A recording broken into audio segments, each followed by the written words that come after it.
அத்தியாயம் 95 அனைத்தையும் விரும்புதல். ஏலத்திற்கு வந்த அடுத்த பொருள் தேவாலயத்தைச் சேர்ந்த தனிநபர்களின் குழுவாகும். அவர்கள் தேவாலயத்துடன் தொடர்புடையவர்களாக இருந்தாலும் கூட இந்த இடம் திமன் உலகத்திற்கு அப்பாற்பட்டது. அடிமைகள் எந்தக் குழுவைச் சேர்ந்தவர்கள் என்பது முக்கியமல்ல. பாதிரியார்களுக்கு எந்த சிறப்பு சலுகைகளும் இல்லை. மற்ற அடிமைகளைப் போலவே அவர்களின் கைகளும் கால்களும் சங்கிலிகளால் கட்டப்பட்டிருந்தன. அது சாதாரணமாக இருக்க வேண்டும், அப்படித்தான் இருக்க வேண்டும். ஆனால் பின்னர் எதிர்பாராத ஒன்று நடந்தது. அவர்களை அடக்கி வைத்திருந்த சங்கிலிகள் மிக எளிதாக அறுந்து போயின. இப்போது அவர்கள் சுதந்திரமாகிவிட்டதால் அவர்களுக்கு என்ன வழிகள் இருந்தன? இயற்கையாகவே அவர்கள் ஓடிவிட்டார்கள். பிரச்சனை என்னவென்றால், அத்தகைய நடவடிக்கை தப்பி ஓடுவதற்கான ஒரு விருப்பமாக இருக்கவில்லை. ஏதோ ஒரு ஒப்பந்தம் செய்து கொண்டது போல எல்லோரும் என்னை நோக்கி ஓடி வந்தனர். அவர்கள் ஒவ்வொருவரும் தங்கள் கைகளில் தெய்வீக சக்தியை இணைத்துக் கொண்டிருந்தனர். தாக்குவதற்கான தெளிவான நோக்கம் அவர்களுக்கு இருந்தது. இது ஏன் நடந்தது? அவர்கள் ஏன் என்னை தாக்கினார்கள்? அவை பின்னர் சிந்திக்க வேண்டிய விஷயங்கள். அவர்களின் தாக்குதல்களை எதிர்கொள்ள எனது திறமைகளை உடனடியாக செயல்படுத்தினேன். புனித கேடயம். என் கையிலிருந்து ஒளியால் ஆன ஒரு கவசம் விரிந்தது. தெய்வீக சக்தியின் ஒளிரும் கவசம் பாதிரியாரின் தாக்குதலைத் தடுத்தது. ஏனேன்? தெய்வத்தின் சக்தியை நீ பயன்படுத்துகிறாய். அவளுடைய தாக்குதல் தடுக்கப்பட்டதால் பாதிரியார் ஆச்சரியப்பட்டார். அவள் மிகவும் அதிர்ச்சியடைந்து தன் வார்த்தைகளைக் கூட தடுமாறிப்போனாள். இல்லை, அவளுடைய தாக்குதல் தடுக்கப்பட்டதை விட அதிர்ச்சியூட்டும் விஷயம் என்னவென்றால், நான் தேவாலயத்தின் திறன்களைப் பயன்படுத்துகிறேன் என்பதை அவள் உணர்ந்ததுதான். அவள் சர்ச்சின் சக்தியை அங்கீகரிக்கிறாளா? எல்லாவற்றிற்கும் மேலாக, நான் இப்போது காட்டிய புனித கேடயம் தேவாலயத்தின் திறமையாகும். அது உண்மையில் தியாகம் செய்யப்பட்ட ஒரு புனித மாவீரரிடமிருந்து நான் பெற்ற ஒரு திறமை. ஒரு புனித குதிரை வீரனைப் போன்ற தேவாலயத்தைச் சேர்ந்த ஒரு பாதிரியார் அதை அங்கீகரிப்பது விசித்திரமாக இருக்காது. ஆனால் இங்கே இன்னொரு கேள்வி எழுந்தது. முதலாவதாக, நான் திருச்சபையைப் பின்பற்றுபவன் அல்ல. நான் முதன்முதலில் ரேடன் கண்டத்திற்கு அழைக்கப்பட்டபோது புனித அமைப்பிடமிருந்து அடிப்படைக் கல்வியைப் பெற்றேன். ஆனால் அவ்வளவுதான். ஆரம்பத்திலிருந்தே திருச்சபைக்குத் தங்களை அர்ப்பணித்தவர்களுக்கும் எனக்கும் இடையே ஒரு வித்தியாசம் இருந்திருக்க வேண்டும். ஆரம்பத்திலிருந்தே நான் அவர்களுக்கு ஒரு அந்நியனாக இருந்தேன். மேலும் ஒரு பூமிக்குரியவனாக இங்குள்ள தெய்வத்தின் மீது எனக்கு நம்பிக்கை இல்லை. மேலும் பவர் கிறிஸ்டல் இல்லாத ஒருவராக தெய்வீக சக்தியைப் பற்றி ஒருபுறம் இருக்க, தேவாலயத்தின் எந்த திறன்களையோ அல்லது பண்புகளையோ நான் கொண்டிருக்க முடியாது. சரி, என்னுடைய தற்போதைய சக்தியின் மூலம் என்ன? அது தியாகம் செய்யப்பட்ட குடிமக்களிடமிருந்து பெறப்பட்ட திறன்களை பயன்படுத்துவதாகும். திறமையை யார் பயன்படுத்தினாலும் சக்தியின் தோற்றம் ஒன்றா? இல்லையென்றால் மற்ற தரப்பினர் என்னுடைய திறமையை தேவியின் சக்தி என்று சொல்லியிருக்க மாட்டார்கள். அப்போ டெய்கரின் வழக்கும் அர்த்தமுள்ளதாக இருக்கிறது. டெய்கர் தேவி நம்பிக்கை என்ற பண்பை இணைத்து ஒரு எலும்புக்கூடு புனித நைட்டியாக மாறினார். எலும்புக்கூடுகள் இறக்காத அரக்கர்கள். தெய்வீக சக்திக்கு எதிரான பண்புகளைக் கொண்டிருந்தாலும் அவர்கள் தெய்வீக சக்தியைப் பெற்றிருப்பது ஒரு சிறப்பு நிகழ்வாகும். மேலும் டெய்கருக்கு விரோதமாக இருந்த புனித மாவீரர்கள் அவரை பின்தொடரத் தொடங்கினர். பின்னர் இங்கே மற்றொரு ஆர்வம் எழுகிறது. டெய்கர் தெய்வீக சக்தியை ஏற்றுக்கொண்டார். இது அவரது இயல்புக்கு எதிரான ஒரு சொத்து, ஒரு இறக்காதவராக. எனவே எதிர் வழக்கும் உண்மையாக இருக்குமா? சர்ச் உறுப்பினர்கள் இருளின் சக்தியைப் பெற்றால் என்ன செய்வது? அது இருளின் சக்தியாக இருக்க வேண்டிய அவசியமில்லை. தேவாலயம் அவர்கள் மறுக்கும் உயிரினங்களின் சக்திகளைப் பெற்றால் என்ன செய்வது? உண்மையில் ரேடன் கண்டத்திலும் பூமியைப் போலவே பல்வேறு மதங்கள் உள்ளன. புனித வரிசையைத் தவிர மக்கள் நம்பும் பல்வேறு கடவுள்கள் உள்ளன. இருப்பினும் கண்டத்தில் புனித ஆணையின் அதிகாரம் முழுமையானது. புனித அமைப்பு அவர்கள் வணங்கிய கடவுள்களைத் தவிர வேறு கடவுள்கள் இருப்பதை மறுத்தது. தேவாலயத்திலிருந்து நான் கற்றுக்கொண்ட முதல் விஷயங்களில் அதுவும் ஒன்று. ஆனால் கண்டம் மிகப் பெரியதாக இருந்தது. எங்கோ பல குழுக்கள் தங்கள் சொந்த கடவுள்களுக்கு சேவை செய்து கொண்டிருந்தன. நிச்சயமாக தேவாலயம் அவர்களை மதவெறியர்கள் என்று பெயரிட்டு அவர்களை அடக்குவதில் வழிவகுத்தது. உதாரணமாக, இருண்ட மந்திரவாதிகள் இருந்தனர். இருண்ட மந்திரவாதிகள் தெய்வத்திற்குப் பதிலாக பேய்களுக்கு சேவை செய்தனர். இறுதியில் அவர்களின் செல்வாக்கு இன்றுவரை வெகுவாக குறைந்துள்ளது. ஒருவேளை இருண்ட மந்திரவாதிகளின் கதை மிகவும் தீவிரமானது. எப்படியிருந்தாலும் சர்ச் உறுப்பினர்கள் டைகர் மற்றும் என்னைப் போலல்லாமல் தெய்வத்தின் சக்திகளைத் தவிர வேறு சக்திகளைப் பெற்றால் என்ன நடக்கும்?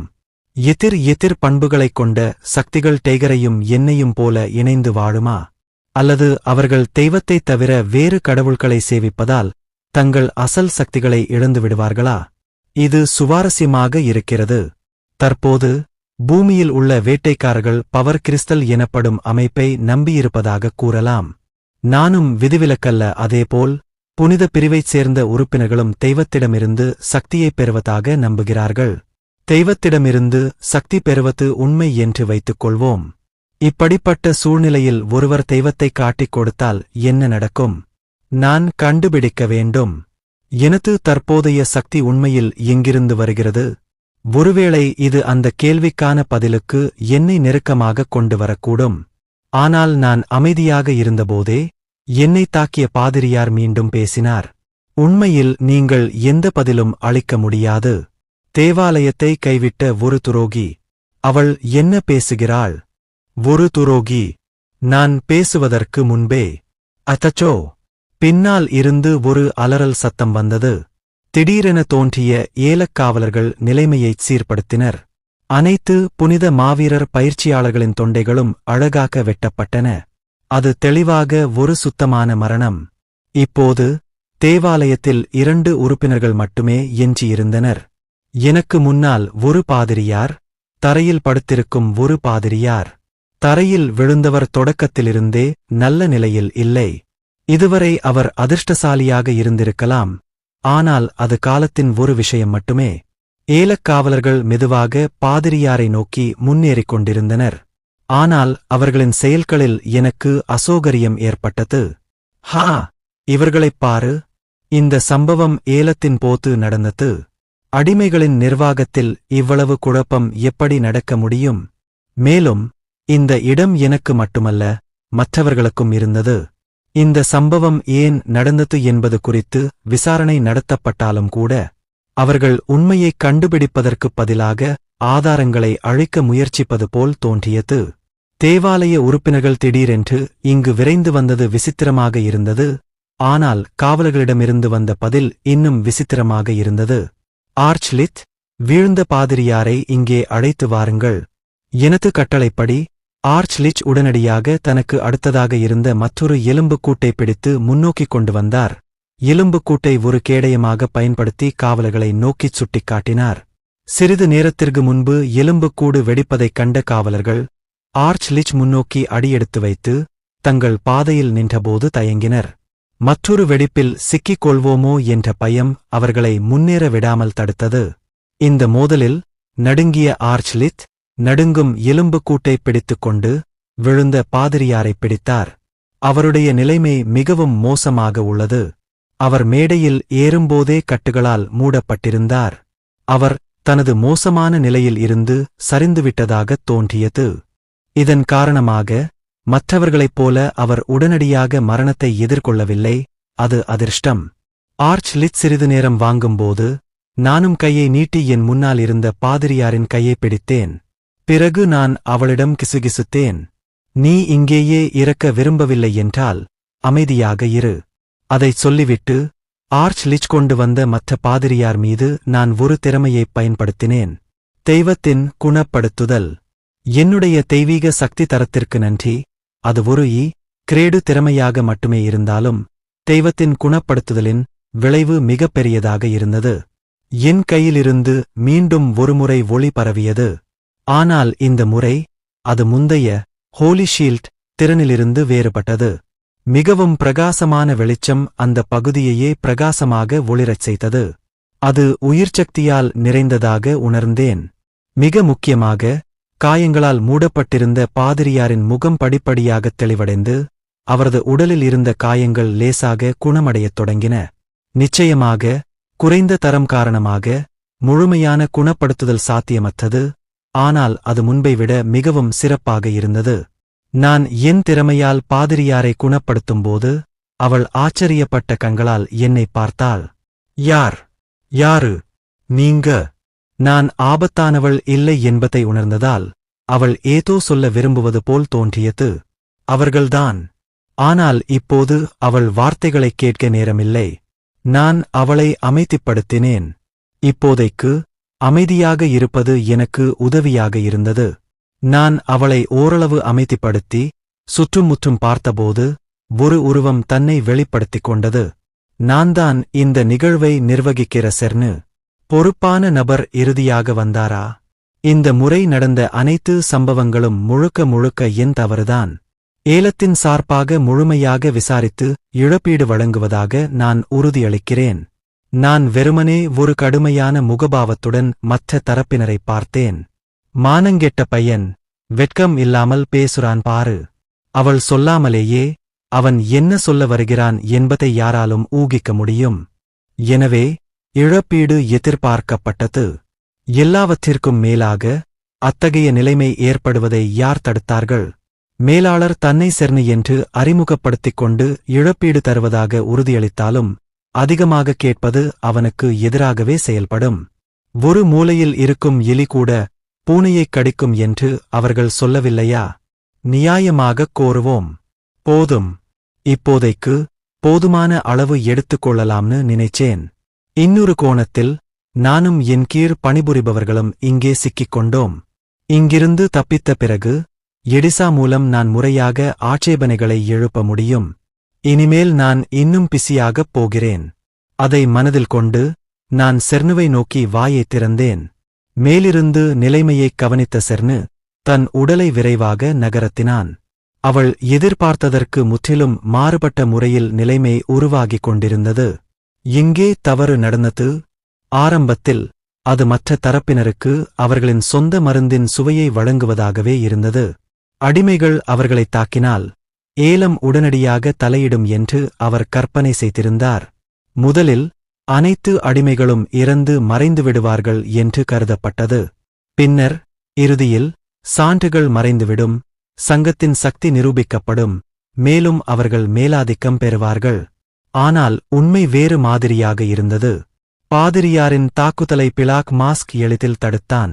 அடிமைகள் தங்கள் தெய்வீக சக்தியை கணிசமாக அதிகரிக்கும் மருந்துகளை உட்கொண்ட போதிலும் அவர்களால் இன்னும் ஒரு குறையும் ஏற்படுத்த முடியவில்லை. எதிராளி சற்று குழம்பிப் போவார் என்று அவர் குறைந்தபட்சம் நம்பியிருந்தார். ஆனால் அதன் காரணமாக ஏலக்காவலர்களின் பதில் கூட சிக்கலாக மாறியது. அவர்கள் அடிமைகளை விரைவாக கொல்ல வேண்டும், ஆனால் அவர்கள் பிளாக் மாஸ்கின் சக்தியால் அதிர்ச்சியடைந்தனர். அப்படி ஒரு சக்தி இருப்பது எனக்கு தெரியாது. ஏலத்தில் பல்வேறு தகவல்கள் இடம்பெற்றன. டிமன் வணிகர் சங்கத்தைச் சேர்ந்த செர்னு கூட பிளாக் மாஸ்கின் சக்தியை இதற்கு முன்பு பார்த்ததில்லை. இது புனித ஆணையின் சக்தியைப் போன்றது, ஆனால் வித்தியாசமானது. முதல் பார்வையில் அது ஆணையின் தெய்வீக சக்தியைக் கொண்டிருப்பதாகத் தோன்றியது. ஆனால் அது முற்றிலும் ஒரே மாதிரியாக இருக்கும் என்று அவர் நினைக்கவில்லை. ஏதோ காரணத்தால் அந்த உணர்வு அவருக்கு ஏற்பட்டது. மிகவும் பயங்கரமான உண்மை என்னவென்றால் அந்த சக்தி என்ன என்பதை அவரால் சரியாகப் புரிந்து கொள்ள முடியவில்லை. தெரியாத ஒரு பொருளை எதிர்கொள்வது போல் உணர்ந்தேன். எப்படி ஒரு பொருளுக்கு இவ்வளவு சக்தி இருக்க முடியும்? அந்த சக்தி கொண்ட ஒரு உயிரினம் எங்கிருந்து வந்தது? குறைந்தபட்சம் சமீபத்திய நிகழ்வுகளிலிருந்து அவர் ஒரு விஷயத்தை ஊகிக்க முடியும். Arch லிச் black மாஸ்கின் கட்டளைகளைப் பின்பற்றுகிறார். நிலவரையின் தலைவன் ஆர்ச் லிச் அல்ல, மாறாக பிளாக் மாஸ்க் தானா? அல்லது ஒருவேளை ஆர்ச் லிச் பிளாக் மாஸ்கின் பிரிவில் சேர்க்கப்பட்டாரா? அவருக்குத் தெரியாது. ஆனால் எப்படி இருந்தாலும் இந்த சம்பவத்திற்குப் பிறகு சங்கம் தவிர்க்க முடியாமல் மாறும். இந்த நிகழ்வின் மூலம் டிமன் வணிகர் சங்கத்தின் உளவுத்துறையில் உள்ள கடுமையான இடைவெளிகள் அம்பலப்படுத்தப்பட்டன. செர்னு தலையைச் சுழற்றிக் கீழே பார்த்தான். எப்படியிருந்தாலும் அவர் முன்னேறி தற்போதைய சூழ்நிலையை தானே சரி செய்ய வேண்டியிருந்தது. நான்தான் செர்னு, இந்த நிகழ்வை நிர்வகிப்பவன். கட்டாயப் புன்னகையுடன் செர்னு பிளாக் மாஸ்க் முன் நின்றான். இந்த முறை நடந்த அனைத்து சம்பவங்களும் முழுக்க என் தவறுதான். ஏலத்தின் பெயரில் முழுமையான விசாரணை மற்றும் இழப்பீடு வழங்குவதாக நான் உறுதியளிக்கிறேன். குனிந்து செர்னு சரித்திரனின் எதிர்வினையைக் கவனித்தார். சரித்திரன் கருப்பு முகமூடி அணிந்திருந்ததால் அவர்களின் முகபாவனை படிக்க முடியாததாக இருந்தது. பொதுவாக அவர் வலுவாக வந்திருப்பார், ஆனால் மற்ற சரித்திரனின் ஒளி மிகவும் தீவிரமாக இருந்தது. இப்போதும் கூட அவர்கள் வெளிப்படுத்திய ஒளி பயங்கரமானது. மேலும் அந்த கருப்பு முகமூடியின் சக்தியை அவர் உறுதிப்படுத்தவில்லை. எதிராளியை புரிந்து கொள்ளும் வரை எச்சரிக்கையாக இருப்பது நல்லது என்ற சூழ்நிலை அது. ஆனாலும் கூட தகவல்களை பெறுவது மிக முக்கியமானது. உண்டாக்கிவிட்ட பிரச்சனைக்கு நான் மனதார மன்னிப்பு கேட்டுக்கொள்கிறேன். இழப்பீடு எப்படி வழங்கப்பட வேண்டும் என்று நீங்கள் விரும்புகிறீர்கள்? இந்த சம்பவத்திற்கான இழப்பீடு இது எங்கு இயக்கப்பட்டது என்பதைப் பொறுத்து ஆர்ச்லிச்சிற்கும் பிளாக் மாஸ்கிற்கும் இடையிலான உறவைப் பற்றிய குறிப்புகளை இது வழங்கக்கூடும். தலை குனிந்தபடி செர்னு பிளாக் மாஸ்க் பதிலுக்காக காத்திருந்தாள். ஒரு கண மௌனத்திற்குப் பிறகு பிளாக் மாஸ்க் இறுதியாகப் பேசினார். இவற்றை வைத்து இழப்பீட்டை தீர்த்துக் கொள்வோம். பிளாக் மாஸ்க் வெகுமதிக்கான பொருட்களை சுட்டிக்காட்டியது. நிச்சயமாக செர்னு மற்ற தரப்பினரின் கையில் கவனம் செலுத்த முயன்றார். ஆனால் அவர்கள் கருப்பு கையுறைகளை அணிந்திருந்தனர்.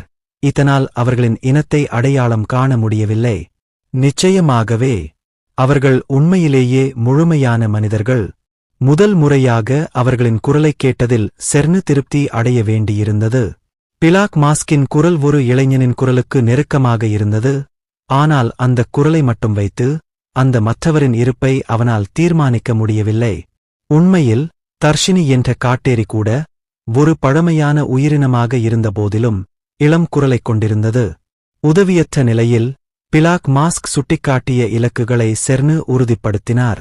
பிளாக் மாஸ்கால் சுட்டிக்காட்டப்பட்ட இலக்குகள் வணிகப் பொருட்களாகத் தோன்றிய பாதிரியார்களே. அதே நேரத்தில் டோட், நீங்க சொல்றது ஒரு எல்தானா? மேடையில் கட்டப்பட்டிருந்த எல்வ்ஸ் பிளாக் மாஸ்கால் சுட்டிக்காட்டப்பட்ட இலக்குகளில் சேர்க்கப்பட்டனர்.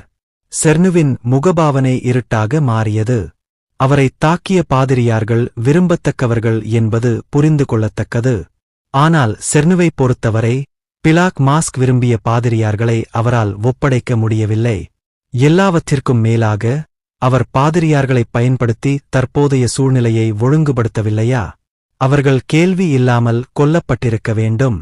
தயக்கத்துடன் எல்வ்ஸை ஒப்படைப்பதை அர்த்தப்படுத்தினாலும் பாதிரியார்களைக் கொல்வது சரியானது.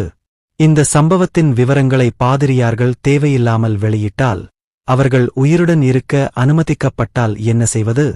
அது நிச்சயமாக ஒரு நல்ல சூழ்நிலை அல்ல. சரி. செர்னு பதட்டத்துடன் சிரித்துவிட்டு பேசுவதைத் தொடர்ந்தான். நிச்சயமாக அது எங்கள் தவறு என்பதால் நாங்கள் உங்களுக்கு எல்வ்ஸைக் கொடுப்போம். ஆனால் பாதிரியார்களை. இருப்பினும் செர்னுவின் வார்த்தைகள் இறுதிவரை தொடரவில்லை. எனக்கு எல்லாம் தெரியும். இது ஒரு குழந்தையின் குறும்பு, இல்லையா? பிளாக் மாஸ்க் ஒன்றுமில்லாதது போல் பேசினார். ஹாஹா, ஆமாம், அது சரிதான். செர்னு அதிகமாக வியர்த்துக்கொண்டே ஒரு பிரகாசமான முகபாவனையை கட்டாயப்படுத்தினான். பிளாக் மாஸ்கிற்கு எல்லாம் தெரியும். இதன் அர்த்தம் என்ன? இது இந்தச் சம்பவத்தின் பின்னணியில் ஏலம் இருந்தது என்பதை ஆரம்பத்திலிருந்தே ஒப்புக்கொள்வது போலவும், அதை வெறும் குழந்தையின் குறும்பு என்று ஒதுக்கித் தள்ளுவது போலவும் இருந்தது. ஏலம் என்ன செய்தாலும் அசைக்க முடியாத நம்பிக்கை. அது அடிப்படையற்ற நம்பிக்கை அல்ல. செர்னுவும் அதை தெளிவாக புரிந்து கொண்டார். எனவே பிளாக் மாஸ்கின் வார்த்தைகள் பொய்யல்ல என்பதை அவர் அறிந்திருந்தார். அது வெட்கக்கேடானது, ஆனால் அது ஒரு வெளிப்படையான தவறு என்பதால் அவர் அமைதியாக இருக்க மட்டுமே முடிந்தது. இருப்பினும் இந்த கட்டத்தில் பிளாக் மாஸ்கின் கோரிக்கைகளை மேலும் புறக்கணிப்பதும் கடினமாக இருந்தது.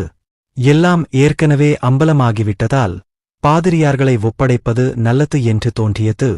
இப்போதைக்கு பிளாக் மாஸ்கின் வார்த்தைகளுக்கு இணங்குவதே பொருத்தமான நடவடிக்கையாக இருந்தது. புரிஞ்சுது. 2 பாதிரியார்களையும் அந்த எல்பையும் நாங்க ஒப்படைப்போம். எல்லாவற்றிற்கும் மேலாக பாதிரியார்கள் எப்படியும் கொல்லப்பட வேண்டும்.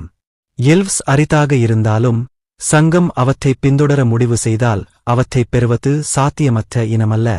ஏலத்தின் பார்வையில் அது அவ்வளவு பெரிய இழப்பாக இருக்காது. இல்லை. ஆமா. செர்னு குழப்பமான முகபாவத்துடன் பிளாக் மாஸ்கை பார்த்தான். இருப்பினும் பிளாக் மாஸ்கின் வாயிலிருந்து எதிர்பாராத பதில் வந்தது. இந்த முறை எல்லா பொருட்களையும் ஏலத்திற்கு விட விரும்புகிறேன். பிலாக் மாஸ்க் சுட்டிக்காட்டிய செய்கை வெறும் ஆரம்பம்தான். எனக்கு எல்லாம் வேண்டும்.